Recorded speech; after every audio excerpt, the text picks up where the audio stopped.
Hi, welcome to today's video.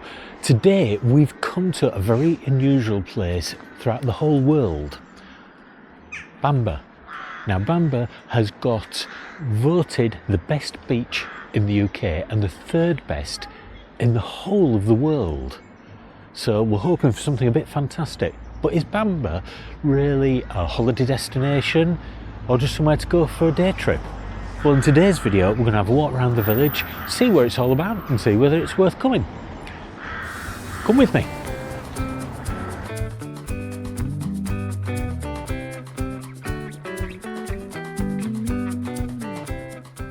Today Layla's decided to come with me. She's going to be my videographer today.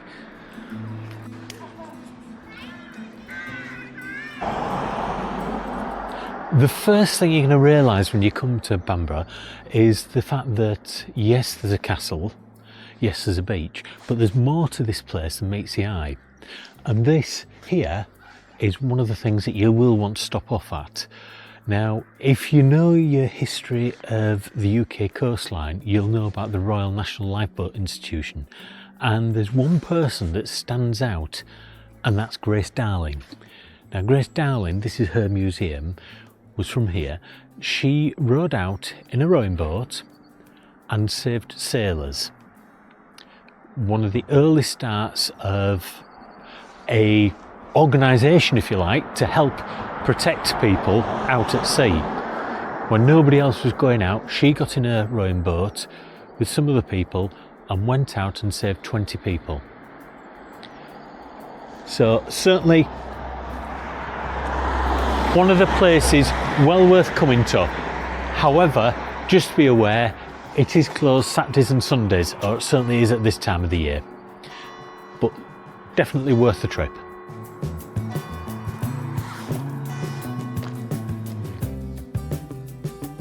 And just over there is a museum, and here is where Grace Darling is today.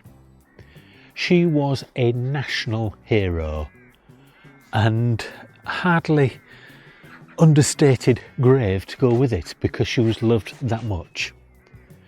But we've come to here not only to see Grace's grave, but to see this wonderful church behind us.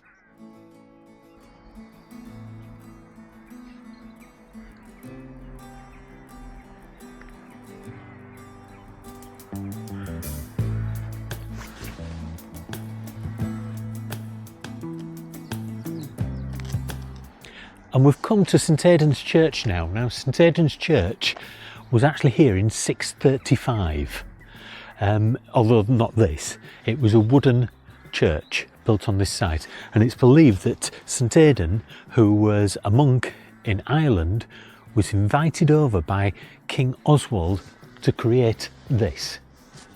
What a fantastic church in a wonderful old graveyard. Come on, let's see what else there is.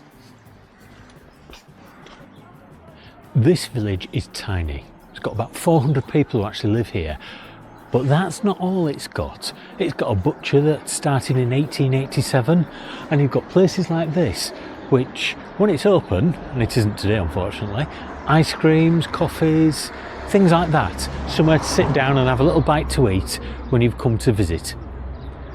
Apparently it's brilliant, but they didn't open it for us, so we can't tell. Anyway, there's one thing that's impossible to ignore in Bamburgh.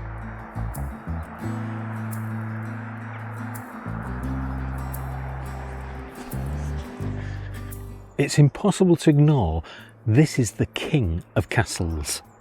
It sat on this volcanic rock for over 1400 years, once serving as the capital of the ancient kingdom of Northumbria.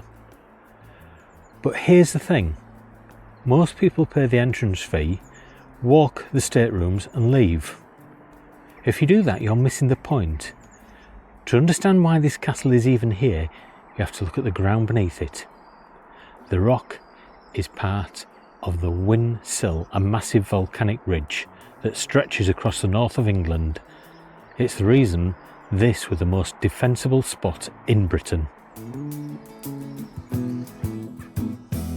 This is Bamburgh War Memorial. You'll notice it says 1939 to 1945, as well as 1914 to 1919, because of those men who died in World War I because of their injuries.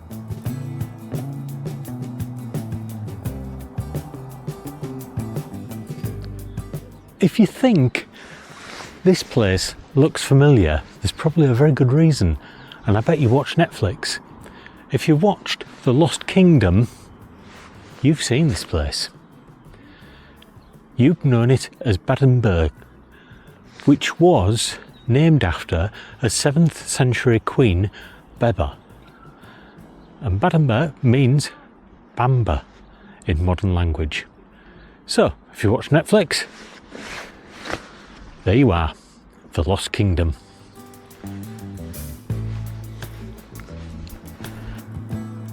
For as grand as these walls are, and they are fantastic, there's no doubt about it, and the fact that you can go in and see what's inside there makes it an outstanding place to visit. However, in my opinion, Bamburgh isn't what's behind those walls. It's the streets that we've just walked in, the sand over those dunes. So we've seen the king, now let's go see the kingdom, the sand, the beach. As you can see, the castle is literally right next to the beach, and you've got beautiful sand dunes here. Perfect if you just want to be a little bit away from the beach itself. Not so long back, archaeologists did a dig near these sand dunes, and they found something about Bamburgh that surprised them. You immediately assume a small place like this is going to be full of people that are just from the local area, but what they actually found was skeletons of people from Scandinavia. They found people from North Africa and the Mediterranean buried here. So obviously, such a small place like this, 1500 years ago, was still a hive of activity. It's interesting, isn't it? Welcome to Bamburgh Beach. The best in the UK and the third best in the world.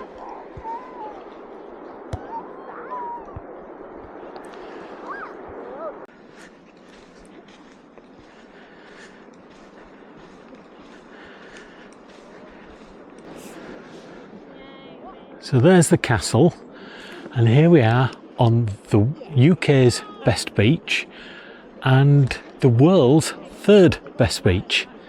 It's almost perfectly flat, and you've got 3 different layers. You've got right next to the sea wall, if you like, the soft sand and the sand dunes, and in the centre the sort of sand that's perfect for making sandcastles with, just damp enough to hold together. And then obviously a little bit further out you've got the sea and where the water comes into. So the area we're walking on now, unless it's a high tide, I don't think is covered that much. You can see why people vote it one of the best beaches in the world. Beautiful blue sea just out there, the waves not huge, ideal for just paddling in. Nice and easy place, and with that castle just standing over it. Should you come to this place? If you're coming to the beach, definitely. This is a place you need to come to at least once in your life. And not far away you've got Lindisfarne, you've got sea houses, you've got a few other places nearby, but this beach, absolutely, it's like somebody drew it. Perfect. One of the facts that most people don't realise, this castle is more famous than you may think. Going back to the Knights of the Round Table and King Arthur, this castle is actually mentioned in it. It's called Joyous Gard, and it is supposed to be, in the story, the home of St Lancelot. So, You want to be a Knight of the Round Table? This is where you start from.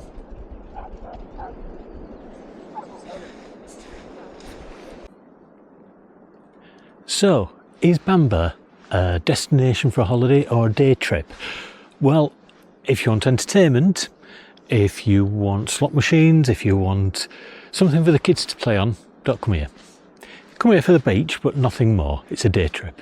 If you're wanting somewhere that's got history, that's unique, and it is unique in the whole of the UK and the world for that matter, the history going back over 1400 years, right? This place is well worth visiting. Anyway, hope you enjoyed today's video, and I'll see you on the next one. Bye for now.